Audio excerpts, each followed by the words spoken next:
Series की शुरुआत में जब काले बादल शहर की ओर बढ़ते हैं तो फ्रेडरिक अपनी पूरी फैमिली को कार में बिठाता है और एक सीक्रेट बंकर की ओर निकल पड़ता है। तब वह परेशान नजर आता है और तेजी से गाड़ी चलाता है। सिमोन का भाई रास्मस सीट बेल्ट पहनने से मना करता है, जिससे फ्रेडरिक का ध्यान भटक जाता है और वह एक गाड़ी से टकरा जाता है। अब जल्द ट्रैफिक जाम होता है और रास्ता बंद हो जाता है। यहाँ फ्रेडरिक जानता है कि उनके पास ज्यादा समय नहीं है, इसलिए वह बहस करने के बजाय अपनी फैमिली को बाहर निकालता है और जंगल में भागता है। तब एक आदमी उन्हें देखता है और उनका पीछा करता है। कुछ समय बाद परिवार एक बंकर में पहुंचता है जो अपोलो कंपनी ने इस तरह की इमरजेंसी के लिए बनाया है। जैसे ही वे अंदर जाते हैं, बारिश की पहली बूंद एक पत्ते पर गिरती है और फिर भारी बारिश शुरू हो जाती है। पता चलता है कि एक वायरस फैल गया है जिससे बादल जहरीला पानी बरसाते हैं, जिस वजह से लोगों की तुरंत मौत होती है। अगर कोई आदमी इस पानी को हल्का सा छूता है तो वह इन्फेक्टेड हो जाता है और यह सब अपोलो नामक कंपनी से जुड़ा हुआ है जहाँ फ्रेडरिक काम करता है। थोड़ी देर बाद फ्रेडरिक को बाहर जाना पड़ता है क्योंकि वह वायरस के फैलने को रोकने का कोई तरीका जानता है। पर जाने से पहले वह सिमोन को बताता है कि उसे अपने भाई का ध्यान रखना है क्योंकि वह इस सब को रोकने का आखिरी रास्ता है। तब सिमोन को समझ नहीं आता, लेकिन फ्रेडरिक के पास समझाने का समय नहीं है। तब फ्रेडरिक के जाने के बाद सिमोन अपने फोन पर अपने दोस्तों की लाइव स्ट्रीम देखती है जहाँ वे मर रहे हैं। अब सभी लोग बाहर तेजी से फैल रहे वायरस से डरने लगे हैं। तभी अचानक उन्हें बंकर के दरवाजे पर दस्तक सुनाई देती है। उनकी मां जानती है कि फ्रेडरिक नहीं आ सकता है, इसलिए वह बच्चों से कहती है कि इसे नजरअंदाज करें, लेकिन बच्चे बेचैन होते हैं और दरवाजा खोल देते हैं।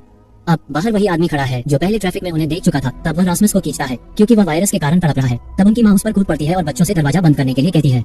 अब बच्चे उसे बाहर नहीं छोड़ना चाहते, लेकिन मजबूरी में दरवाजा बंद कर देते हैं। तब उनकी मां भी इन्फेक्टेड हो जाती है और तड़प कर मर जाती है, जबकि रास्मस और सिमोन उसकी मौत को देखकर सदमे में चले जाते हैं। अपने पिता की बात को याद करते हुए सिमोन अपने भाई का ध्यान रखती है और उसे खुश करने की कोशिश करती है। इसके बाद वे कंट्रोल रूम में पहुंचते हैं और पता लगाते हैं कि इस तरह शहर में और भी बंकर हैं। तब सिमोन संपर्क करने की कोशिश करती है, लेकिन कोई फायदा नहीं होता है। जल्द वे एक रेडियो भी पाते हैं और किसी से बात करने की कोशिश करते हैं। यहाँ सिमोन अपने भाई से वादा करती है कि उनके पिता उन्हें जरूर बचाने आएंगे। पर जैसे जैसे दिन हफ्तों में बदलते हैं, हफ्ते महीनों में और महीने सालों में, लेकिन अब तक भी उनके पिता उन्हें बचाने नहीं आए हैं। जिसके बाद कहानी 6 साल बाद पहुंचती है और अब भी वे उसी बंकर में हैं और बड़े हो गए हैं। पर अब वह दिन ब दिन पागल होते जा रहे हैं। पर सिमोन अपनी पूरी कोशिश करती है कि वह हार नहीं मान सकते हैं, लेकिन इतने वर्षों के बाद उसे नहीं पता कि क्या वे अब अपने पिता से कभी मिलेंगे भी या नहीं, जिससे रास्मस अक्सर उसे झूठ बोलने के लिए दोषी ठहराता है, जबकि वह जानती थी कि उनके पिता कभी वापस नहीं आने वाले हैं। एक रात सिमोन तय करती है कि उसने काफी इंतजार कर लिया है और जब रास्मस सो रहा होता है, वह एक सूट पहनती है और 6 साल में पहली बार दरवाजा खोलती है। तभी अचानक उसकी माँ की मौत की यादें उसके मन में ताजा हो जाती है। तब वह अपनी माँ के बॉडी पार्ट्स को खोजने की कोशिश करती है, लेकिन कुछ नहीं मिलता है। तब उसे लगता है कि शायद जानवरों ने सब कुछ खा लिया है, जिसके बाद वह शहर की ओर दौड़ पड़ती है। वहाँ वह कई निशान देखती है जो उसे क्वारंटाइन जोन की ओर ले जाते हैं। तब सिमोन उन निशानों को फॉलो करती है, लेकिन उसे केवल सड़ती हुई डेड बॉडी मिलती है। तब उसे यह एहसास होता है कि बाहर की दुनिया में कोई जीवित नहीं है और वायरस से पहले की जिंदगी अब इतिहास बन चुकी है। तभी अचानक एक जंगली कुत्ता उसका पीछा करता है, जिस कारण वह एक कमरे में खुद को बंद कर लेती है। अगले दिन रास्मस जाता है और उसे किचन में देखता है। वह उसे बताती है कि उसने बाहर जाकर किसी को नहीं देखा है, ऐसा मानो पूरी दुनिया से इंसानों को मिटा दिया हो। तब कुछ सोचते हुए वे बंकर छोड़ने का फैसला करते हैं। रात को वे एक दूसरे के करीब सोते हैं, लेकिन उन्हें यह नहीं पता कि बंकर के एयर डक्ट बंद हो गए हैं और अंदर ऑक्सीजन नहीं आ रही है। तब सिमोन बेहोश हो जाती है, लेकिन रास्मस सही समय पर जाता है और उसे बाहर खींचता है। ये पता चलता है कि एयर डक्ट का बंद होना एक कोइंसिडेंस नहीं था, बल्कि कुछ बचे हुए लोगों ने सिमोन को कल देखा था और बंकर के बाहरी पैनल के साथ उन्होंने छेड़छाड़ की थी। तब वे भाई बहन को बंदूक की नोक पर लेते हैं। उनका नेता मार्टिन बताता है कि वे खाने के लिए यहाँ हैं, लेकिन रास्मस और सिमोन ने लगभग सभी स्टॉक खा लिए हैं। जब उन्हें पता चलता है कि बंकर में उनके लिए कुछ नहीं बचा है, तो वे जाने लगते हैं। पर अगर वे चले जाते हैं तो सिमोन और रास्मस उस कमरे में बंद रहेंगे जब तक उनकी मौत नहीं हो जाती। तब सिमोन डेस्परेट होकर मार्टिन से कहती है कि वह बंकरों के बारे में जानती है जहाँ खाना हो सकता है। ये सुनते ही अब मार्टिन को भाई बहन को अपनी टीम में शामिल करना पड़ता है। अब आगे बढ़ने के साथ वे टीम से पता लगाते हैं कि दुनिया में 90% लोग मर चुके हैं और बचे हुए लोग अपनी जान के लिए लड़ रहे हैं। अब लोग खाने के लिए एक दूसरे को मारते हैं, जो आज की इस दुनिया में कोई कानून नहीं है। अब फ्लैशबैक में हमें दिखाया जाता है कि मार्टिन पहले बारिश के दौरान कैसे बच गया है। पता चलता है वह आर्मी में था। एक महिला अपने बच्चे के साथ पुल पार करने की कोशिश कर रही थी। तब उसे उस महिला को मारने का आदेश था, लेकिन वह ऐसा नहीं कर सका, जिसके बाद उसका सारा यूनिट इन्फेक्टेड हो गया और केवल वही बचा था। फिर वही लड़के पैट्रिक के साथ मिलकर खाना और ठिकाना खोजने लगा और एक दिन उन्होंने 3 लोगों को पाया, जिसमें उनकी नेता बीट्राइस और उसके 2 दोस्त थे। अब प्रेजेंट टाइम में सारे लोग बंकर की ओर बढ़ रहे हैं और सिमोन रास्ता दिखा रही है, लेकिन बाकी लोग अभी भी उस पर भरोसा नहीं करते हैं। बाद में रास्मस और बीट्राइस थोड़ी देर तक बात करते हैं और एक दूसरे के बारे में बहुत कुछ जान लेते हैं। तब अचानक वे सड़क पर एक वाहन देखते हैं और छिप जाते हैं। यहाँ 2 लोग हथियार के साथ बाहर आते हैं। यहाँ पता चलता है कि वे लोग बचे हुए लोगों का शिकार करते हैं। तब जल्द उनका ध्यान एक लड़की ओर जाता है जो जंगल की ओर दौड़ रही है। तब पूरी टीम वहाँ से भागने की कोशिश करती है, लेकिन सिमोन सभी को रोक देती है क्योंकि वह उस गरीब लड़की को बचाना चाहती है। तब बीट्राइस भी उसकी बात से सहमत होती है, जिस वजह से मार्टिन को मजबूरन सहमत होना पड़ता है, जबकि यह एक बेवकूफी भरा और बकवास प्लान है। कुछ समय बाद वे लड़की को एक गंदे पानी में पाते हैं। हालांकि वह उन लोगों से बचने में सफल रही थी, लेकिन गंदे पानी में गिरने के कारण वह वायरस से संक्रमित हो चुकी है। बाद में वे एक इमारत में रात बिताते हैं जहाँ टीम के एक मेंबर लिया को आराम करने दिया जाता है क्योंकि वह बीमार है। रात में सिमोन सो जाती है, लेकिन रास्मस को नींद नहीं आ रही है। तब वह इमारत के चारों ओर घूमता है और बीट्राइस को मार्टिन के साथ एक जबरदस्त मैच खेलते हुए देखता है। तब उसे थोड़ी जलन महसूस होती है क्योंकि वह बीट्राइस को पसंद करने लगा है। अगले दिन वे दूसरे बंकर की ओर बढ़ते हैं और रास्ते में रास्मस गलती से पानी में कदम रख देता है, जिससे मार्टिन उसे मारने के लिए अपनी बंदूक निकालता है, लेकिन सिमोन उसे रोक देती है। पर यहाँ उसकी अच्छी किस्मत से उसके जूतों ने उसे बचा लिया है। बाद में वे बंकर तक पहुँचते हैं, जिसे सिमोन की फिंगरप्रिंट से खोला जाता है। अब अंदर उन्हें खाने का एक पूरा भंडार मिलता है, जिसे उन्होंने वर्षों में नहीं देखा था। तभी सिमोन को एक कमरे में एक फोन दिखाई देता है जो उसके पिता का था, जिसका मतलब है कि वह कुछ सालों पहले इस बंकर में था। तब वह फोन पर एक वीडियो पाती है जिसमें फ्रेडरिक का बॉस उसे स्वीडन में अपोलो हेडक्वार्टर्स आने के लिए कह रहा है। वह ये भी कहता है कि केवल फ्रेडरिक ही वायरस का इलाज खोज सकता है। तब सिमोन उस वीडियो को मार्टिन को दिखाती है और उसे कहती है कि वह भाई बहन को स्वीडन ले जाने में मदद करे। हालांकि अब उनके पास बंकर में सुरक्षा और खाना है, जिस कारण मार्टिन मना कर देता है। अब कोई चारा न होने के कारण न चाहते हुए भी रासमस और सिमोन ग्रुप से बाहर निकल जाते हैं और कुछ समय बाद बीट्राइस अपनी नींद से जागती है और जानती है कि वे दोनों चले गए हैं। तब वह भी मार्टिन को अलविदा कहती है, जिसके बाद लिया और बाकी मेंबर जीन के साथ उन्हें खोजने निकल पड़ती है। अब केवल मार्टिन और उसका दोस्त पैट्रिक बंकर में पीछे रह जाते हैं और मार्टिन इससे खुश नहीं है। बाद में बाकी लोग उन्हें शहर की सीमा पर मिलते हैं और आगे बढ़ते हैं। तब वे एक दूसरे के साथ समय बिताते हैं और एक साथ होने पर खुश होते हैं। 1 घंटे चलने के बाद वे आराम करने और खाने के लिए बैठते हैं। तब जीन और लिया एक नजदीकी चश्मे की दुकान में जाते हैं ताकि जीन के लिए नए चश्मे ले सकें, पर अब दूसरी तरफ खाने के लिए तरसने वाले चोरों का इन पर हमला होता है, जिस कारण वे भाग जाते हैं। लेकिन सिमोन उस वक्त बीट्राइस और रासमस से अलग हो जाती है। तब वह दूसरी ओर पहुंच जाती है जहां वह एक छोटे लड़के से मिलती है। तभी अचानक बारिश शुरू हो जाती है, इसलिए वे एक इमारत में भागने के लिए मजबूर होते हैं। यहाँ लड़का जब पेट दर्द के लिए कुछ गोलियां लेता है तो सिमोन उसे कुछ खाना देती है। तभी अचानक उसके पिता उनके पास आते हैं और सिमोन को खतरे के रूप में देखते हैं, पर वह उसे बताइए कि वह बुरी इंसान नहीं है। तब वह उन्हें और खाना देने की पेशकश करती है। जब बारिश रुकती है तो पिता और बेटा बाहर निकलते हैं, लेकिन उन पर वे भूखे लोग टूट पड़ते हैं। तब सिमोन उनकी मदद करना चाहती है, लेकिन वह जानती है कि यह एक बेवकूफी होगी, इसलिए वह वहाँ से भाग जाती है। दूसरी ओर रासमस और बीट्राइस एक घर में पहुंचते हैं जहां बीट्राइस का जन्म हुआ था, लेकिन जब वह अपने माता पिता के शवों को बिस्तर पर देखती है तो उसे बहुत डर लगता है। तब रासमस उसे सहारा देता है और बातचीत करता है। जब बारिश रुकती है वे उस जगह लौटते हैं जहां वे पहले अलग हुए थे। तब सिमोन भी वहां होती है और ग्रुप फिर से मिल जाता है, लेकिन फिर से परेशानी आती है जब एक चोर जो सिमोन का पीछा कर रहा था रासमस को चाकू की नोक पर लेता है और उनसे खाना मांगता है। पर मार्टिन और पैट्रिक सही समय पर आते हैं और मामले को निपटने की कोशिश करने लगे हैं। वे भी ग्रुप के साथ रहना चाहते थे, लेकिन इस वक्त चोर रासमस को चाकू मारकर भाग जाता है। तब सिमोन को याद आता है कि पास में एक और बंकर है, जिससे वह मार्टिन से कहती है कि रासमस को वहां ले जाए ताकि वे बंकर में दवाइयां पा सकते हैं। तब सभी लोग रासमस को बंकर की ओर ले जाते हैं, लेकिन वहां पहुंचकर उन्हें पता चलता है कि वह बंकर बर्बाद हो चुका है, पर अब वही उसकी चोट को ठीक करने की पूरी कोशिश करते हैं। बाद में मार्टिन सिमोन को एक डिवाइस दिखाता है जिसे उन्होंने पिछले बंकर में पाया था। ये डिवाइस शहर का एक नक्शा दिखाता है जिसमें एक दीवार है जो इस एपोकलिप्स से पहले मौजूद नहीं थी। यहाँ मार्टिन का मानना है कि ये दीवार इसलिए है क्योंकि दूसरी तरफ वायरस नहीं है। इसका मतलब है कि उनके पास जीवित रहने का एक और मौका है। दूसरी तरफ जीन और लिया जो बंकर के बाहर बात कर रहे हैं और अनजान लोगों पर नजर रख रहे हैं, जबकि बंकर के अंदर सिमोन अपने भाई रासमस की चाकू से लगी चोट की जांच करती है और समझती है कि उन्हें उसे ठीक करने के लिए एक डॉक्टर की जरूरत है। अब ये सुनकर मार्टिन तय करता है कि वे रात में बाहर जाएंगे, लेकिन रासमस की गंभीर चोट के कारण सिमोन बताती है कि उन्हें वहाँ से निकलने के लिए कोई और उपाय खोजना होगा। तब वे मिलकर एक प्लान बनाने लगे हैं। बाद में प्लान के अनुसार सिमोन उस इमारत की ओर बढ़ती है जहाँ लिया ने पहले कुछ लोगों को देखा था। जब वह एक उड़ते हुए ड्रोन को अपने पीछे आते हुए देखती है तो वह इमारत की ओर दौड़ती है और एक बड़े हॉल में खड़ी हो जाती है। जैसे ही ड्रोन उसका स्कैन करता है, एक गाड़ी में कुछ लोग वहाँ पहुँचते हैं और सिमोन को पकड़ने की कोशिश करते हैं, लेकिन सिमोन का पूरा ग्रुप वहाँ पहले से ही मौजूद है और वे इन लोगों का इंतजार कर रहे थे। तब पैट्रिक, जीन, बीट्राइस और लिया उन लोगों पर हमला करते हैं और उनके हथियार छीन लेते हैं। इस बीच मार्टिन आगे बढ़ता है और उनसे शहर में एक दीवार के बारे में पूछता है, लेकिन वे लोग जवाब देने से मना कर देते हैं। बाद में जीन एक आदमी के हाथ पर एक सांप का टैटू देखता है और अचानक घबरा जाता है, जैसे कि यह उसे किसी घटना की याद दिला रहा हो। तब वह मार्टिन को बुलाता है और बताता है कि उसे इन लोगों में से हर एक को मार देना चाहिए, पर सिमोन उसे रोकने की कोशिश करती है, लेकिन मार्टिन ने पहले ही अपना मन बना लिया है। तब मार्टिन ग्रुप से कहता है कि वे गाड़ी में उसका इंतजार करें, जबकि वह अपना काम पूरा करता है। थोड़ी देर बाद उन्हें 3 गोलियों की आवाज सुनाई देती है, जिससे उन्हें लगता है कि मार्टिन ने उन लोगों को खत्म कर दिया है। अगले सीन में जब ग्रुप उत्तर की ओर बढ़ रहा है, हमें वायरस के शुरुआती दिनों का एक फ्लैशबैक दिखाया जाता है, जब जीन एक परिवार के साथ रह रहा था। उस परिवार की छोटी बेटी जीन से बहुत प्यार करती है और उससे और समय तक उसके साथ रहने की गुजारिश करती है। एक दिन जब जीन, उनके पिता और बेटी अपने गोदाम में कुछ खोज रहे होते हैं तो कुछ अजनबी लोग बाहर आते हैं और परिवार के पिता को उनके साथ शामिल होने के लिए मजबूर करते हैं, पर जब पिता मना करता है तो वे लोग उसे तुरंत गोली मार देते हैं। यहाँ पिता को जिसने गोली मारी उसके हाथ पर भी सांप का टैटू था। बाद में वे माँ को भी पकड़ लेते हैं और इस दौरान जीन छोटी लड़की का मुंह दबा देता है ताकि वह चिल्ला न सके, लेकिन जब बुरे लोग चले जाते हैं तो उसे यह जानकर दुख होता है कि छोटी लड़की दम तोड़ चुकी है। अब फ्लैशबैक से निकलकर ग्रुप एक डॉक्टर के जगह का पता लगाता है और उसके घर के बाहर पहुंचता है। तब डॉक्टर उनके पास एक बंदूक लेकर आती है, पर जब उसे रासमस की गंभीर चोट दिखाई देती है तो वह मदद करने के लिए सहमत हो जाती है। जब वह उसकी चोट पर टांके लगाती है तो सिमोन बताती है कि उसके पिता अपोलो में काम करते हैं। यहाँ डॉक्टर उनके पिता का नाम सुनकर बताती है कि रासमस को टेटनस का इंजेक्शन लगाना होगा और वह उनसे अगली जगह चलने के लिए कहती है। तब सिमोन और रासमस को ग्रुप से दूर लुभाते हुए डॉक्टर उन्हें अपने बंकर में ले जाती है और अंदर आने के लिए कहती है। तब भाई बहन उसके पीछे चलते हैं, भले ही उन्हें अंदर क्या है इसका कोई अंदाजा नहीं है।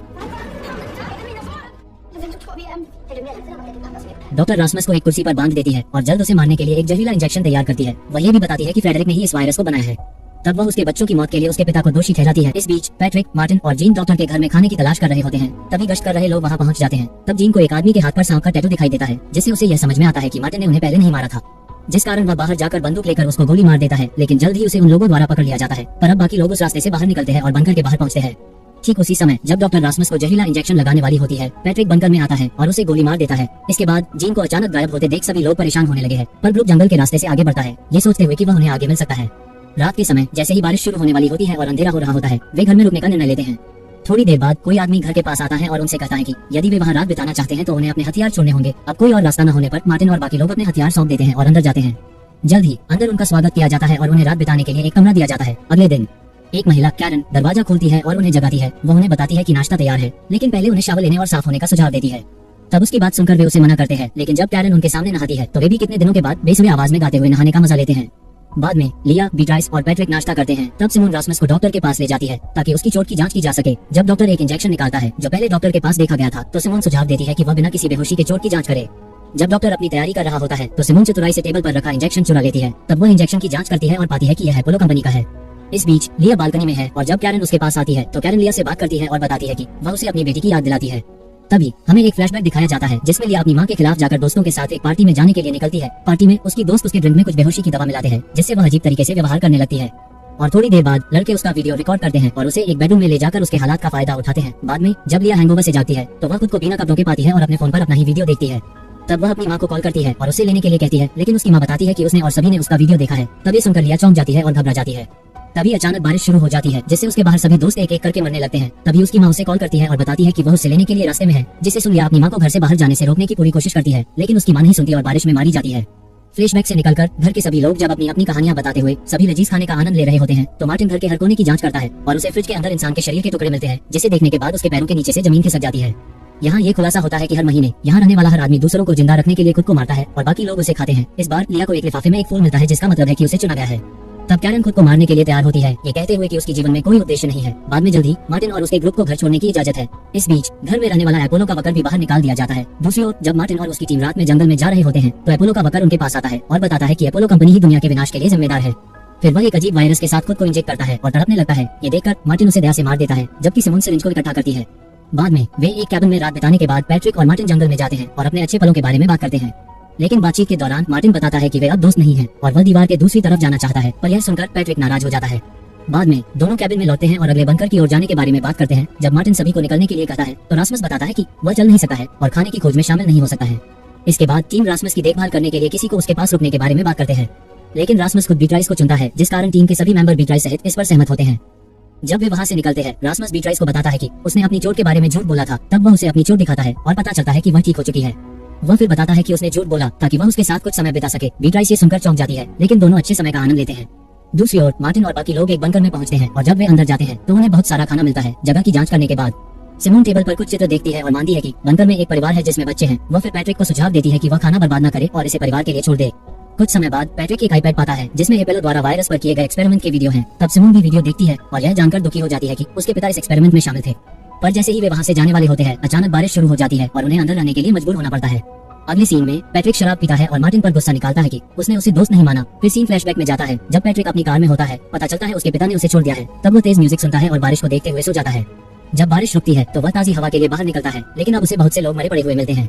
फ्लैशबैक से निकलते हुए पैट्रिक सिमोन के पास जाता है और बताता है कि वह अकेला महसूस कर रहा है। तब सिमोन उसे समझाने की कोशिश करती है कि उनकी टीम उसके साथ है, लेकिन नशे में धुत पैट्रिक नहीं सुनता और बारिश की ओर बढ़ जाता है। तब उसे देख सिमोन आगे बढ़ती है और किसी तरह उसे रोकती है, लेकिन तभी वह उसे चूमने की कोशिश करता है। पर जब सिमोन उसकी हरकत से पीछे हटती है तो पैट्रिक गुस्से में आ जाता है और उसे बारिश में धकेल देता है। कुछ ही समय में लिया और मार्टिन वहाँ पहुँचते हैं और जैसे ही मार्टिन सिमोन को गोली मारने वाला होता है लिया बीच में आ जाती है और उसे रोकने के लिए कहती है। तब लिया बारिश में सिमोन की ओर बढ़ती है और मार्टिन से अपनी बंदूक नीचे रखने के लिए कहती है। जब मार्टिन देखता है कि उन पर बारिश का कोई असर नहीं हो रहा है तो वह अपनी बंदूक नीचे कर देता है और दोनों लड़कियां बंकर के अंदर चली जाती हैं। कैबिन में बीट्राइस और रासमस एक दूसरे के करीब आते हैं। इसी दौरान कैबिन की छत से पानी टपकता है और एक बूंद बीट्राइस के चेहरे पर गिरती है। इसे देखकर बीट्राइस घबरा जाती है और रोने लगती है। तब वह रासमस को उसे दूर धकेल देती है, पर रासमस बीट्राइस के करीब आता है और उसे चूमता है, ये कहते हुए कि अगर वह इन्फेक्टेड हो गई तो वे एक साथ मरेंगे। इसके बाद दोनों अपने करियर का एक आखिरी मैच खेलने लगते हैं। इस बीच जब मार्टिन को पता चलता है कि पैट्रिक ने सिमोन को बारिश में धकेल दिया और उसे मारने की कोशिश की तो वह उसे कैबिन से बाहर निकालता है और उसे अकेले जीने के लिए कहता है। दूसरी ओर रासमस जब मैच के बाद नींद से अपनी आंखें खोलता है तो वह बीट्राइस की ओर मुड़ता है, पर अब उसे पता चलता है कि वह पीली पड़ गई है, जिसका मतलब है कि वह मर चुकी है। इस बीच पैट्रिक वहाँ पहुँचता है, लेकिन जब वह रासमस को बीट्राइस की मरे हुए शरीर को उठाते हुए देखता है तो वह भाग जाता है, ये सोचते हुए कि रासमस भी इन्फेक्टेड है। लेकिन भागते वक्त पैट्रिक गिर जाता है और जल्द ही वह अजनबी लोगों द्वारा पकड़ लिया जाता है। बाद में पैट्रिक को एक कार के अंदर पूछताछ की जा रही है। एक आदमी उसे उसके बाकी दोस्तों के बारे में पूछता है, लेकिन पैट्रिक कुछ भी बताने से मना कर देता है। तब गुस्से में वह आदमी पैट्रिक को धमकी देता है कि अगर वह अपने दोस्तों के बारे में नहीं बताएगा तो वह उसके दांत एक करके निकालने वाला है। लेकिन पैट्रिक झुकेगा नहीं करता है, जिस कारण वह आदमी उसका एक दांत निकाल लेता है। जैसे ही वह आदमी उसका दूसरा दांत निकालने की तैयारी करता है पैट्रिक उन्हें सब कुछ बताना शुरू करता है। इस बीच सिमोन, लिया और मार्टिन बंकर से कुछ जरूरी सामान पैक कर रहे हैं और वहाँ से निकलने के लिए तैयार हो रहे हैं, जबकि लिया मार्टिन के पास आती है और बताती है कि पैट्रिक कहीं नहीं मिल रहा है। ये सुनकर मार्टिन बताता है कि उसने पैट्रिक को यहाँ से जाने के लिए कहा है क्योंकि उसने पिछले दिन सिमोन को मारने की कोशिश की है। तभी कोई बंकर के दरवाजे पर दस्तक देता है और मदद की गुहार लगाता है। तब मार्टिन बाहर जाता है और रासमस को देखता है जो बीट्राइस के शरीर को उठाए हुए है। तब मार्टिन सोचता है कि रासमस भी इन्फेक्टेड है, जिससे वह उसे रोकने की कोशिश करता है, लेकिन बीट्राइस की इस हालत को देखकर वह भावुक हो जाता है और रासमस को बंकर के अंदर लेता है। बाद में सिमोन अपने भाई के पास जाती है और पूछती है कि आखिर यह कैसे हुआ है। तब रासमस बताता है कि एक कुत्ता उनके पास आया और उसने बीट्राइस को चाट लिया था। तब सिमोन रासमस से कहती है कि वह बीट्राइस को छोड़कर बाहर आ जाए, लेकिन रासमस बीट्राइस के साथ रहने का फैसला करता है। लेकिन थोड़ी देर बाद वह एक वॉकी टॉकी लेकर बाहर निकल पड़ता है। इसके बाद सीन फिर से फ्लैशबैक में जाता है जहाँ कुछ लोग एक क्वारंटाइन फैसिलिटी में रखे गए हैं। एपोलो के चीफ स्टेन उन्हें बताते हैं कि उन्होंने जो कैप्सूल लिया था उसमें एक ऐसा वायरस है जो किसी को भी तुरंत मार सकता है। तब क्वारंटाइन क्षेत्र से बाहर निकलते ही एक आदमी भागने की कोशिश करता है, लेकिन जैसे ही वह बाहर निकलता है वायरस उसे मार देता है। अब रास्मस बंकर से बाहर निकलता है और अपने वॉकी टॉकी से अनजान लोगों से बात करने लगता है। रास्मस की आवाज सुनकर पैट्रिक, जो ये जानकर चौंक जाता है कि वह अभी भी जिंदा है, वह इन लोगों को बताता है कि उसने रास्मस को एक इन्फेक्टेड लड़की के साथ देखा है। तब ये सुनकर वे हैरान होते हैं और रास्मस की ओर बढ़ते हैं, ये सोचते हुए कि उन्होंने वायरस का एंटीडोट खोज लिया है। इस बीच सिमोन एक ड्रोन उड़ाती है और रास्मस और उन अनजान लोगों के लोकेशन का पता लगाती है। तब लिया और मार्टिन बीट्राइस के शरीर को दफनाने की तैयारी करते हैं। जब वे ऐसा कर रहे होते हैं तो सिमोन भी वहां पहुंचती है और उन्हें बीट्राइस को दफनाने में मदद करती है। बाद में वे रास्मस को बचाने का फैसला करते हैं और एक अनजान आदमी पर हमला करने का प्लान बनाते हैं जो अकेला पहरा दे रहा है। जब पहरेदार एक अजीब आवाज सुनकर वहां पहुंचता है तो मार्टिन और उसकी टीम उसे पकड़ लेते हैं। तब मार्टिन उन लोगों के समूह के नेता थॉमस को फोन करता है और बताता है कि उनके एक मेंबर को उन्होंने पकड़ लिया है। वह फिर उनसे कहता है कि वे अगले दिन अपने अपने लोगों की अदला बदली करेंगे। तब अगले दिन सिमोन फिर से नेता को फोन करती है और उसे समय पर आने के लिए कहती है। हालांकि जब वह रास्मस से बात करती है तो वह उसकी बात नहीं मानता और लगातार कहता है कि वह मरना चाहता है।